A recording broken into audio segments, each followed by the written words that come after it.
아버지 듣는 자 가운데는 정말 하나님의 말씀으로 받고 기쁨으로 받아서 아버지 그 영혼 가운데 열매가 있을 수 있도록 주님 도와주시옵소서. 또 은혜가 있을 수 있게 주님께서 은혜를 더하여 주시옵소서.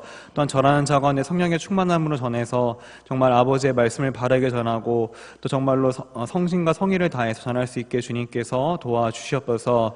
우리 가운데 정말 성령의 은혜가 있고 기쁨이 넘치게 하여 주시옵소서.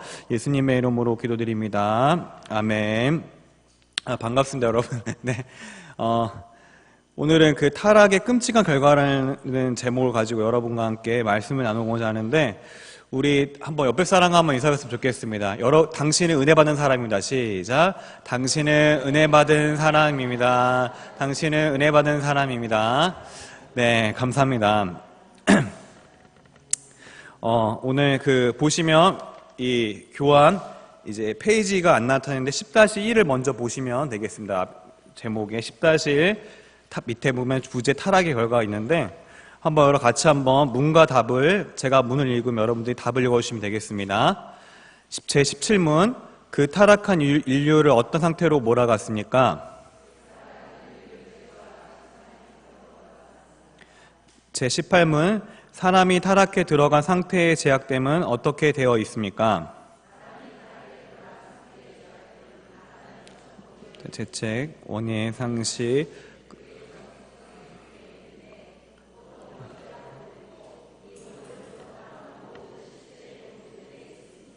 네, 감사합니다. 이제 군대에 있을 때 이제 선임과 후임한테 항상 받는 공통된 질문이 있었습니다. 이제 여러분들 이제 남자분들 다 아시겠지만, 이제 군대 가면 탄약고라는 곳이 있어서 탄을 이제 보관하거나 화약적인 무기들을 보관하는 장소가 있습니다. 근데 그곳을 이제 탈취하면 안 되니까 그곳에 처소를 하나 두고서 두 사람이 이제 경계를 쓰고 근무를 쓰면서 그 탄약고에 이상이 있는지를 항상 이렇게 지키는 그런 처소가 있었습니다. 근데 밤이면 항상 이제 할 얘기가 없으니까 서로 이제 여러 가지 인생 얘기도 하고 사랑 얘기도 하고 앞으로 나가서 뭐 할 거냐, 너 이렇게 살았냐, 이런 얘기들을 많이 나눴던 기억이 납니다. 근데 이제 자신의 인생을 얘기하면서 이제 얼마 안 살았지만, 죄송합니다, 여러분 앞에서. 얼마 안 살았지만 이제 되게 막 힘들게 살았던 사람들이 굉장히 많았습니다. 그래서 어떤 군인 같은 경우는 이제 아빠가 이제 택시에 치여가지고 일찍 돌아가시고 엄마 혼자서 자기를 이렇게 길러왔는데 막 굉장히 힘들게 살았다고 막 얘기를 했습니다. 또 어떤 사람 같은 경우는 이제 엄마 아빠가 일찍 이혼을 하시고 어릴 때부터 이제 왕따를 당해서 힘들게 막 지내다가 이제 상병이 됐는데 이제 좀 풀리려고 하니까 이제 아버지가 돌아가셔서 굉장히 막 힘들었다는 얘기를 하는 사람도 있었고, 또 어떤 분 같은 경우는 이제 아버지랑 심하게 싸워가지고 이제 가출을 하고 혼자 이제 이마트에 가가지고 이제 취업을 하고 혼자서 되게 힘들게 전전긍긍하면서 살았던 얘기들을 많이 했었습니다. 근데 이 사람들의 공통된 질문과 공통된 저에 대한 이제 궁금증은 이거였습니다. 과연 정말 신은 있습니까? 저한테 항상 이걸 물어봤어요. 왜 물어봤냐면, 아니 정말 신이 있다면, 정말 누군가 하나님이, 당신이 말하는 그 하나님이 있다면 어떻게 이렇게 세상이 악하고 불공평할 수 있는가, 이렇게 전 자꾸만 질문을 던졌습니다. 그래서 신이 있다면은 지금 신이 없기 때문에 지금 세상이 악하고 세상이 그냥 흘러가는 대로 흘러가고 굉장히 타락한 모습들이 있는 것이 아닌가, 그런 이야기를 했을 때 저도 한 가지 부인할 수 없는 사실은 뭐였냐면, 정말 이 세상이 너무 힘들고 악이 존재하고 그리고 불공평한 게 사실이구나 하는 것들을 인정할 수밖에 없었습니다. 그러면 오늘 말씀을 통해서 왜 우리의 세계가 이렇게 되었는지 한번 성경을 통해서 여러분과 함께 알아보도록 하겠습니다. 한번 첫 번째 1번을 한번 읽으시면 감사하겠습니다. 제 상태 밑에 우리 한번 1번 한번 읽으시면 감사하겠습니다. 죄책과, 시작. 죄책과 죄의 오염을 가져오는 죄. 지난번 시간에는 죄의 내용과 타락한 인류에 대해서 이야기를 했습니다. 이번 시간에는 죄의 상태와 비참함에 대해서 한번 좀 더 깊숙이 알아보도록 하겠습니다. 우리나라 법정에서는 이제 감옥을 뭐라고 그러죠? 교도소라고 합니다. 근데 옛날에 일제시대 때만 해도 형무소라고 했습니다. 이 형무소에서 교도소로 바뀐 이유는 이 용어의 조금의 차이가 있기 때문입니다. 이 교도소 같은, 이 형무소 같은 경우는 이제 죄를 짓고 들어온 사람들이 형량, 자신의 어떤 죄에 대한 책임을 지는 장소로서만 이제 그런 의미로 많이 사용이 되었고, 이 교도소라는 곳에서는 이제 죄에 대한 책임만을 지는 것이 아니라 어떤 자신에 대한 어떤 잘못된 것들을 반성하고 좀 교화해서 나간다는 그런 의미가 있습니다. 그런데 이곳에 이제 온 사람들이 대부분 이제 전과 별 몇 개 달리신 분들은 대부분 이 교도소를 학교라고 그럽니다. 왜 학교라고 그러냐면은 이제 좋아서 학교라고 그런 게 아니라 여기서 이렇게 하면은 범죄가 안 들키겠구나. 사기를 치는 사람은 동료를 만나가지고 교화되는 게 아니라 사기는 이렇게 좀 더 잘 돼. 진짜 막 이러면서 사기 치러 가고 어디 동네가 좀 잘 사니까 어떻게 훔치면 되겠다 이런 것들을 배워서 오히려 더 사람이 악해져서 나온다는 그런 이야기가 있습니다. 특별히 요새 이제 사이코패스라고 그러죠. 이런 사람들 같은 경우는 무서운 게 뭐냐면 한번 이 사람들이 들어오게 되면은 되게 거기서 딱 보기에는 모범수처럼 막 잘 지낸다고 해요. 거기서 정말 보기에는 되게 잘 지내고 뭔가 바뀐 것 같고 이렇게 지내는데 그게 아니라 이제 자기 자신을 연기를 한답니다. 연기를 해가지고 굉장히 이제 선량한 사람인처럼 연기를 하고 오히려 밖에 나와서 어떤 범죄를 저지를 때 되게 교묘하게 어떤 정말 그 악을 이용해서 사람들의 심리를 이용해서 어떤 악을 저지른다고 이렇게 이야기하고 있습니다. 그래서 실제로 재수방 중에 이제 기독교인만 모인 방이 있다고 그럽니다. 근데 거기 사람들이요, 거기서 모이면 그렇게 훌륭한 장로님, 집사님일 수가 없다고 그럽니다. 거기서 막 찬송하고 할렐루야 하고 막 이렇게 한다고 그럽니다. 그래서 어떤 분이 이제 그런데 웃긴 게 뭐냐면 이 감옥에서 그렇게 훌륭한 장로님, 집사님이었던 분이 감옥에 나오면 어느 순간 자기 옷에 지갑이 6개가 있다고 그럽니다. 자기도 모르게 손이 가서 지갑 여기저기 훔쳐가지고 6개 딱 갖고 바로 나온 지 얼마 안 돼서 이틀, 3일 만에 다시 잡힌다고 그럽니다. 그만큼 이 죄라는 것이 굉장히 끊기 어렵고 굉장히 정말 어떻게 보면은 그 습관이란 게 무서운 것 같습니다. 그래서 사람의 그런 인위적인 방법으로서는 도저히 이 죄라는 것을 끊을 수가 없을 정도로 무서운 것 같습니다. 이 교도소에서 죄에 대한 책임과 그리고 교화가 있다면 우리 아담과 하와에서도 똑같이 두 가지 죄에 대한 상태에 대해서 두 가지를 말합니다. 첫 번째는 죄책이고 두 번째로는 부패입니다. 이 죄책은 뭐냐면 바로 죄에 대한 책임을 말합니다. 그래서 이 범죄를 저지르는 사람들은 자신의 죄값을 갚기 위해서 형량을 살거나 혹은 좀 돈 있는 사람들은 돈을 내가지고 죄값을 치릅니다. 그리고 부패는 말 그대로 내가 타락한 것, 내가 이제 타락해서 정말 막 더러워진 것을 말하고 있습니다. 그래서 이 타락한 것을 제거하기 위해서 교육받기도 하고 바른 사람이 되기 위해서 반성하기도 하고 어떤 마약 범죄자들은 어떤 그런 수용소에 가가지고 마약을 끊으려고 노력하기도 하고 이런 모습들이 있습니다. 만약에 이 감옥에 있는 사람들이 반성과 회개의 시간이 없다면 정말 내가 잘못한 것이 없구나 이렇게 생각한다면 나와서도 똑같이 그런 자신의 죄를 지려고 하고 더 교묘하게 지려고 할 것입니다. 아담이 지은 죄도 죄책과 부패를 불러옵니다. 그래서 아담이 죄를 짓기 전까지는 의와 거룩함이 있었고 하지만 이제 죄를 진 다음부터는 이 의와 거룩함이 사라지고 모든 영역에서 모든 부분에서 이 죄에 대한 부패가 정말 심각하게 다가옵니다. 이것이 바로 원죄입니다. 한번 2번을 한번 읽어보겠습니다.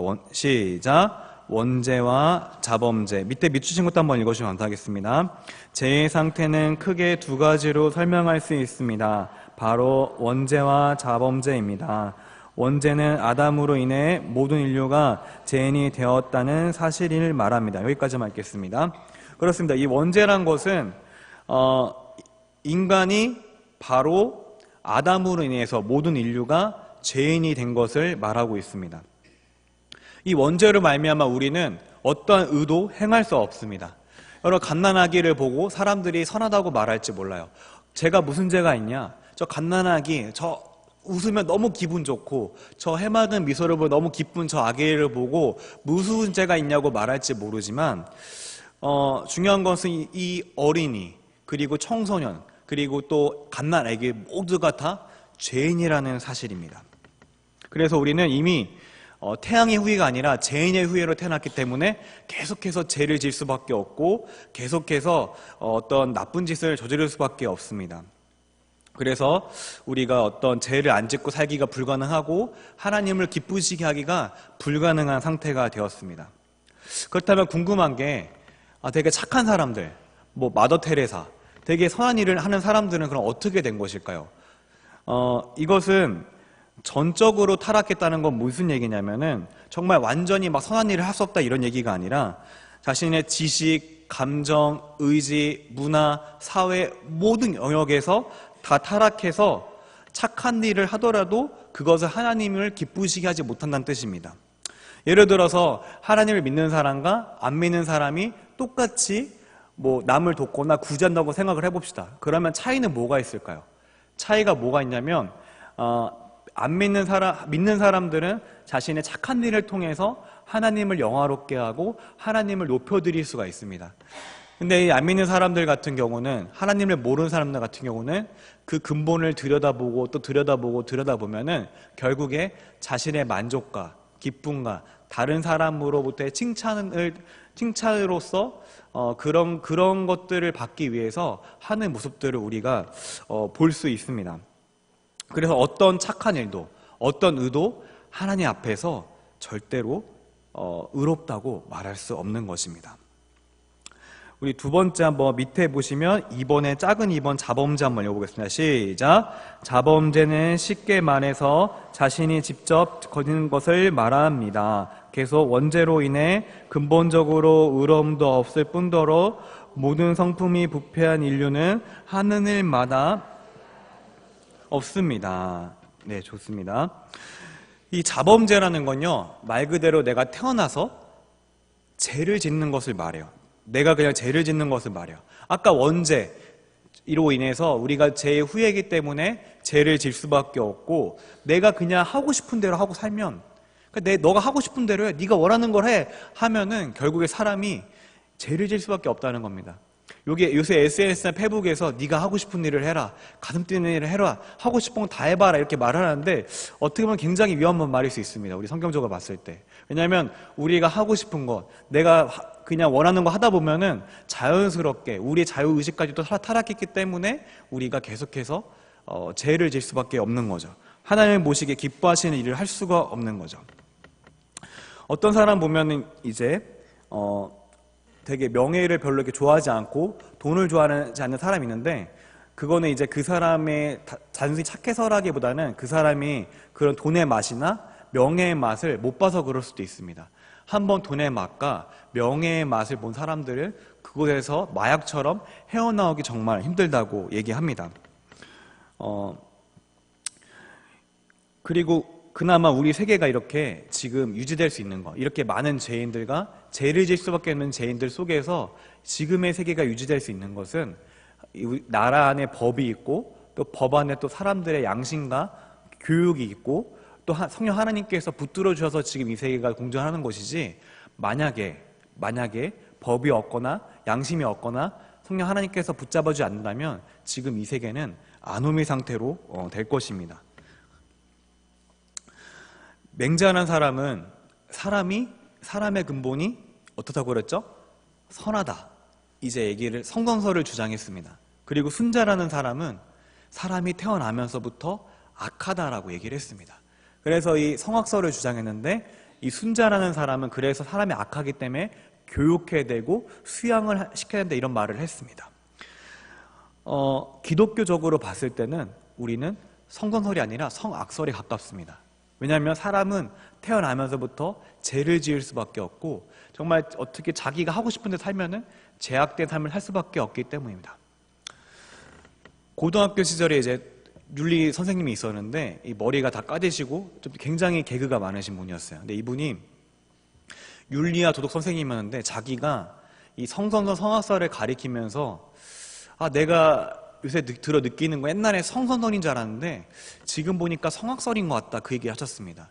왜 그러냐면 이 갓난 아기가 태어나면은 기쁘긴 한데 굉장히 막 힘들게 한다고 그래요. 굉장히 막 뭐 달라고 울고 뭐 하라고 울고 계속 울고 땡깡 부리면 뭐 줘야 되고 막 이렇고 또 애들이 굉장히 보기엔 착해 보이고 순수해 보이는데 굉장히 자기의 딸이나 아들을 보면 굉장히 영악하다고 그럽니다. 그래서 영악해서 그걸 또 고쳐줘야 되고, 또 커서도 말 엄청 안 듣고 너무 힘들게 한다고 그럽니다. 그런 걸 봤을 때 이분이 기독교인 아닌데, 내가 볼 때는 아무래도 사람은 태어나면서부터 악한 것 같다고 이렇게 이야기했던 것들이 생각이 납니다.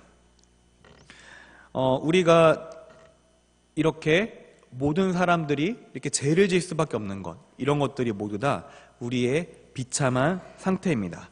우리 그 다음 페이지에 넘어가서 우리 한번 19문을 한번 읽어보겠습니다.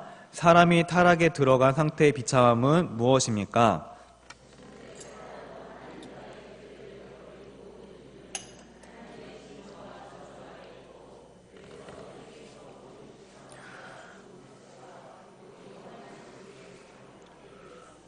네, 1번 한번 비참의 상태 밑에 1번 한번 읽어보겠습니다. 시작. 타락으로 하나님과의 교제가, 밑에도 읽어보겠습니다. 사람이 겪는 모든 비참함의 원인은 바로 하나님과의 교제가 끊어져서 그렇습니다. 죽음의 본래 의미는 하나님과의 관계가 끊어지는 것으로서 육체적인 죽음은 그에 따라 얼마 후에 나타나는 결과입니다. 그래, 우리는 죽음이라고 했을 때 어떤 죽어서 간에 들어가서 무덤에 묻히는 것만을 생각을 합니다. 근데 기독교 성경에서 말하는 죽음은 크게 세 가지가 있습니다. 첫 번째로는 육체적인 죽음, 두 번째로는 하나님과의 분리, 세 번째로는 영원한 죽음을 말합니다. 우리는 우리가 생각했을 때 우리의 모든 삶의 비참함과 고통과 아픔들이 어떤 빈부격차, 어떤 대통령이 잘못해서, 어떤 나라가 잘못돼서, 또는 사회 질서가 잘 잡히지 않아서라고 생각할 수도 있고, 전쟁 때문이라고 생각을 할 수도 있습니다. 그러나 성경에서는 우리의 모든 불행의 시작이 바로 하나님과 사람의 교제가 끊겨서라고 이야기하고 있습니다. 원래 사람은 하나님을 절대 의존하게 지어졌습니다. 원래 사람은 마치 갓난 아기가 엄마와 아빠를 의지하듯이 우리 사람은 태어나면서부터 하나님을 절대적으로 의지하고 의존하고 그분을 예배하기 위해서 창조되었는데, 그분과의 교제가 끊어진 것은 바로 우리가 죽은 상태나 마찬가지입니다. 마치 우리의 갓난 아기들이 부모가 다 없으면 그냥 그대로 내버려두면 아무것도 못하다 죽는 것처럼 우리의 상태도 그런 바로 마찬가지인 것입니다. 요새 보면은 그 좀비 영화가 굉장히 유행하고 있습니다. 그래서 얼마 전에 부산행이라는 영화를 봤었는데, 이 분명히 제대로 된 이성이 없고, 그리고 감정이 없이 좀비가 분명히 죽어 있는 상태 맞는데, 이게 걸어다닙니다. 걸어다니면서 사람들을 물어뜯고, 사람들을 죽이고, 이런 모습들이 있었습니다. 그래서 기차 안에서 이제 부산행이라는 영화 보시면 알겠지만, 기차 안에서 그 좀비를 피해서 쫓기는 그런 모습들이 영화 속에서 보였는데요. 우리의 그 하나님을 안 믿는 사람들 상태도 이와 마찬가지입니다. 살아있지만 살아있지 못한 상태, 마치 좀비와 같이 걸어다니는 상태가 바로 믿지 않는 사람들의 모습인 것입니다. 그래서 우리 사람은 하나님과의 교제가 있을 때만 되게 즐겁지만, 반대로 교제가 끊기면 결국에는 비참해지는 것입니다. 그래서 되게 나이가 많은 장로님이나 집사님들 간증을 들어보면, 젊었을 때 하나님을 모르고 되게 좋은 줄 알았는데 오히려 하나님을 아니까 너무 기쁘고 즐겁다는 그런 간증들을 들어본 적이 있습니다. 우리 제 비참한 상태의 2번 한번 읽어보겠습니다. 시작. 하나님의 진노와 저주 아래 있는 모든 인류. 사람은 하나님의 진노와 저주 아래 있습니다. 우리가 잘 알다시피 선악과에 대해서 하나님이 사람에게 책임을 물었을 때 처음에 아담이 죄를 인정한 게 아니라 화한테 핑계를 대고, 화한은 뱀한테 핑계를 냈습니다.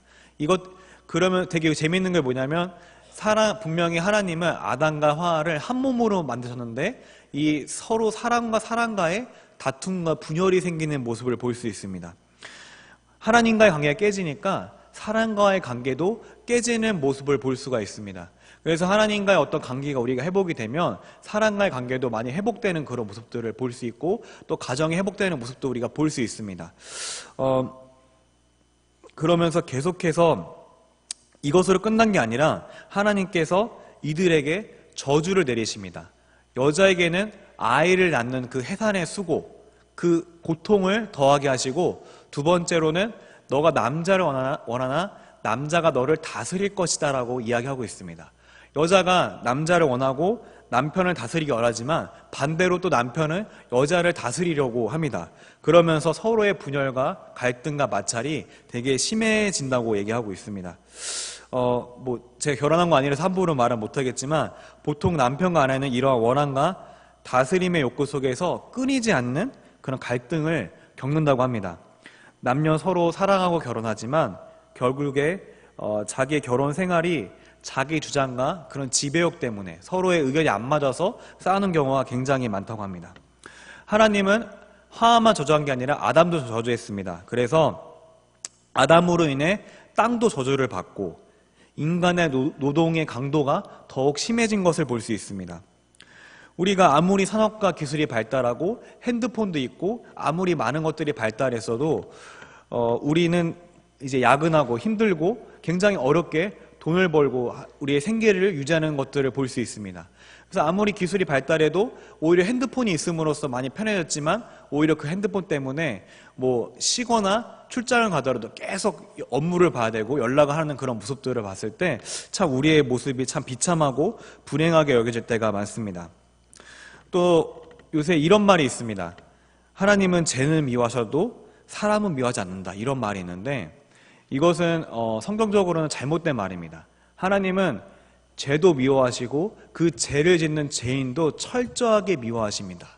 미워하신 정도가 아니라 진노하시고 분노하시고 그를 향해서 저주를 퍼붓는다고 표현하고 있습니다.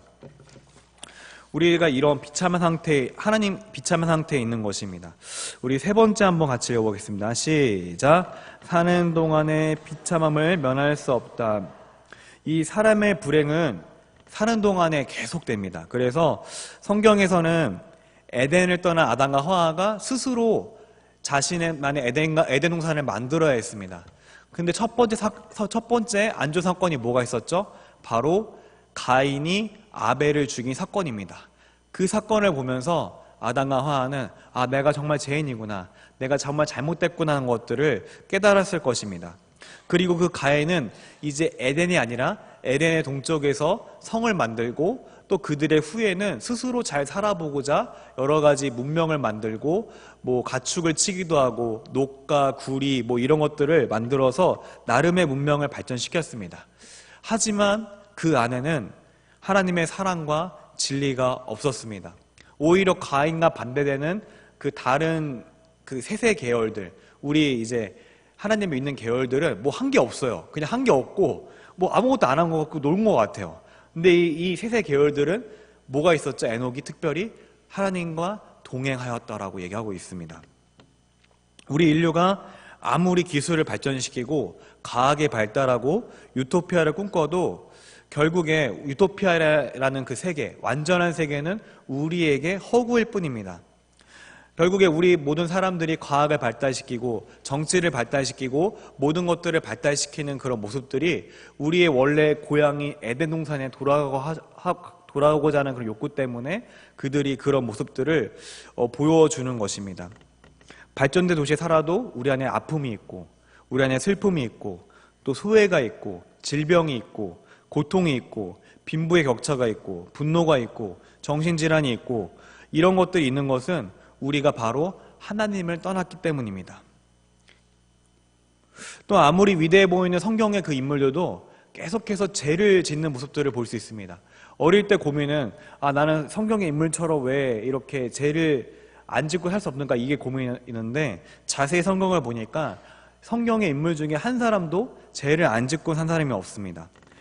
특별히 우리 그 야곱이, 제가 굉장히 야곱을 좋아하는데 야곱이 참 나의 모습, 우리의 모습을 참 많이 보여주고 있는 것 같습니다. 그래서 야곱이 어땠죠? 형과 아버지를 속이고 도망갔더니 이번엔 반대로 라반이 자신을 속이고 또 이제 도망가서 이제 잘 살아볼까 했는데 자신이 아끼는 요셉을 형제들이 속여서 딱 이집트로 팔아버리고 아버지한테는 짐승에게 죽었다고 얘기하니까 얼마나 슬펐겠어요. 그 막내 아들이 죽으니까 얼마나 슬펐겠어요. 뿐만 아니라 자신의 아들 중 한 명인 루벤, 원래는 장자였던 그 루벤이 자신의 첩이었던 비라와 같이 잠자리에 들고, 그리고 시몬과 레위는 그 옆지방에 있는 가나안 한 족속을 완전히 칼로 완전히 다 죽여버리고, 완전히 어떻게 보면 콩가루 집안이 정말 따로 없는 게 바로 야곱의 집안 같습니다. 그래도 12족장을 낳고 또 이스라엘 시초가 되는 사람인데, 그가 요셉에 의해서 이집트의 왕에 섰을 때 한 고백은 무엇입니까? 우리 창세기 47장 9절 한번 찾아보겠습니다. 창세기 47장 9절. 창세기 47장 9절. 창세기 47장 9절 한번 읽겠습니다. 75페이지 47장 9절입니다. 75페이지 47장 9절 한 목소리 읽겠습니다. 시작. 야곱이 바로에게 아뢰되 내 나그네의 길이 세월이 130년이니이다. 내 나이가 얼마 못되니 우리 조상의 나그네 길에 연조에 미치지 못하나 험악한 세월을 보냈나이다. 그래, 이 야곱이 자신이 험악한 세월을 보냈다고 이야기하고 있습니다. 뿐만 아니라 아브라함도 자신의 아내를 누이라고 속이고, 그리고 그 유명한 다윗, 그 예수님을 예표하는 그 다윗도 그 우리아의 아내 바세바를 강제로 취하고 또 우리아 또 죽게 만드는 그런 범죄를 했고, 그리고 우리가 보는 그 성전을 건축한 솔로몬, 멋져 보이는 솔로몬도 원래 하나님께서 분명히 솔로몬에게 너는 솔로몬이 아니라 신명기 쪽에 보면은 은과 군과 그리고 말을 많이 두지 말고 아내를 많이 두지 말라고 했는데, 은과 군과 말을 엄청 많이 두고 뿐만 아니라 자신의 아내들을 후군과 첩을 합쳐서 1000명을 두었던 모습을 볼 수 있습니다. 그러니까 이 아내들이 이제 많이 오니까 이게 정략결혼이라고 하죠. 이제 다른 나라와 하친을 맺기 위해서 다른 이방 나라들의 아내를 취하고 그 아내들이 이제 솔로몬께 조르니까 그 자기네들이 그 아내들이 섬기던 그 다른 나라의 신들을 갖고 와서 섬기는 모습들, 그런 모습들을 볼 수 있습니다. 그래서 솔로몬으로 인해서 나라가 결국에 남유다와 북이스라엘로 나눠지는 그런 비극을 우리는 볼 수 있습니다. 우리 모든 사람이 이 세상에 살면서 다 힘든 인생을 사는 것 같습니다.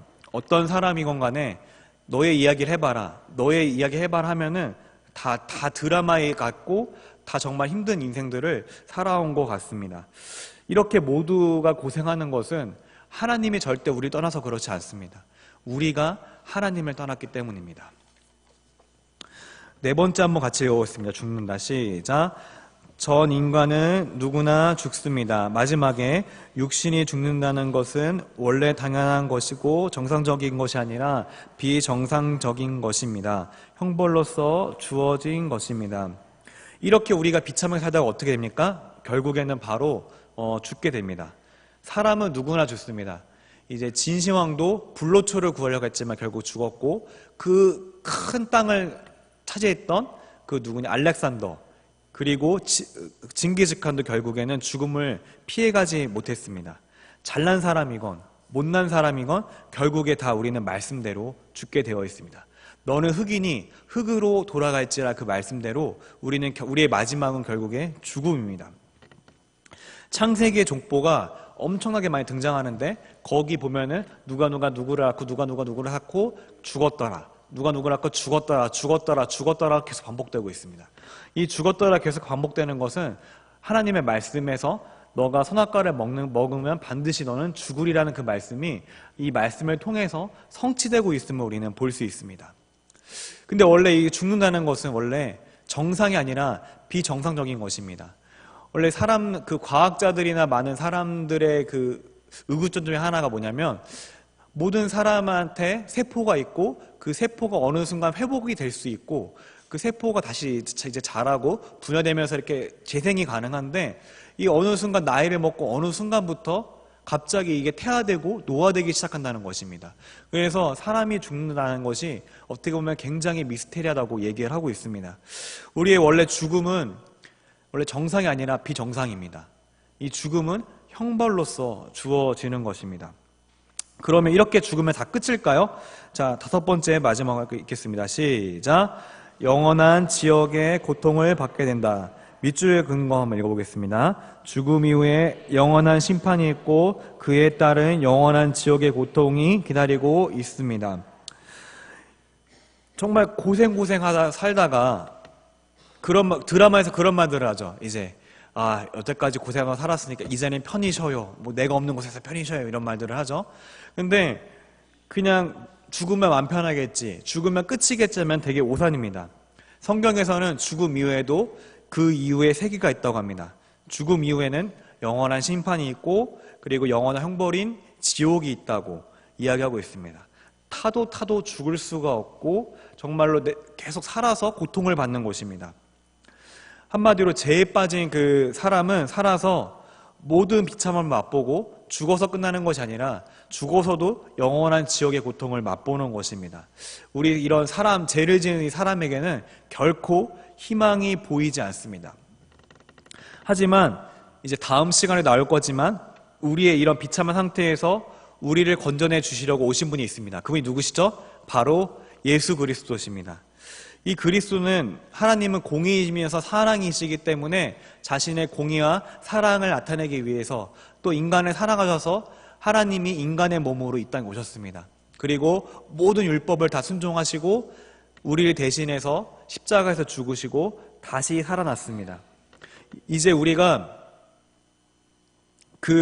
십자가 안에서 우리의 죄에 대한 책임들은 다 예수님께 전가되었고 예수님께서 예수님으로부터 예수님은 이제 모든 우리의 율법을 다 이루시고 지키심으로써 그분의 의로움, 그분의 의는 다 우리에게 전가되었습니다. 그래서 이제 하나님께서 우리를 보시고 악하다, 나쁘다고 말하는 게 아니라 우리가 믿는 그리스도를 봄으로써 너는 의롭다고 지금 얘기하고 있는 것입니다. 그러므로 우리는 항상 십자가 앞에서 내가 정말 죄인인 것을 깨닫는 동시에 내가 정말 죄인이지만 정말 내가 구원받은 사람이구나, 정말 십자가 안에서 희망이 있구나 한번 돌이켜봤으면 좋겠습니다. 정말 성경을 읽으면 읽을수록 또 십자가를 느끼면 느낄수록 그런 것 같아요. 정말 모든 십자가 앞에서 똑똑한 사람이나 지혜 있는 사람이나 지혜 없는 사람이나 다 똑같이 죄인입니다. 다 넘어질 수밖에 없고 우리는 계속 쓰러질 수밖에 없습니다. 하지만 다시 한번 그 십자가를 바라볼 때 우리 안에 희망이 있습니다. 왜냐하면 하나님께서 우리를 사랑하시고 우리를 구원해 주실 것을 믿기 때문입니다. 여러분이 죄를 질 때마다 슬퍼하고 괴로워하기보다 다시 하나님 앞으로 나아오기 바랍니다. 그럴 때 여러분과 저에게 소망이 있을 줄 믿습니다. 아멘. 자, 그래서 우리 결론을 맺겠습니다. 여러분들, 첫 번째로는 죄를 보게 해달라고, 그리고 또 그 본 죄를 회개할 수 있게 해달라고 기도하시기 바랍니다. 우리는 되게 상대적이에요. 뭐냐면 저 사람은 10번 죄를 짓네? 나는 한 번밖에 안 지니까 난 죄인이 아니겠구나. 저 친구는 10번 욕을 하는데 난 한 번밖에 안 하니까 나는 죄인이 아니라 의인이구나 생각할 수 있습니다. 하지만 하나님 앞에서는 한 번 욕한 거, 한 번 잘못한 것도 다 죄입니다. 우리가 세상에 살아가면서 너무 더러운 세상에 살고 있기 때문에 내가 죄인인지 모르고 살고 있습니다. 우리가 어둠 가운데 살면은 자기가 얼마나 더러운지 모릅니다. 그러나 빛이 그 어둠을 뚫고 들어오면 우리가 어떤 상태인지 볼 수 있습니다. 우리가 죄인인 걸 깨닫지 못할 때가 많은데 오늘 이 시간만큼은 내가 죄인인 것을 깨닫게 해달라고 우리 기도했으면 좋겠습니다. 우리 두 번째로는 감사하기 바랍니다. 항상 하나님께서 우리 이런 죄인들을, 이런 비참한 상태 있는 우리들을 위하여 이 땅에 오셨고 우리만 바라보면 절망할 수밖에 없지만 십자가에 계신 예수님을 바라보면 희망이 있음을 믿고 나아가길 소망합니다. 우리 같이 찬송가 268장 부르겠습니다.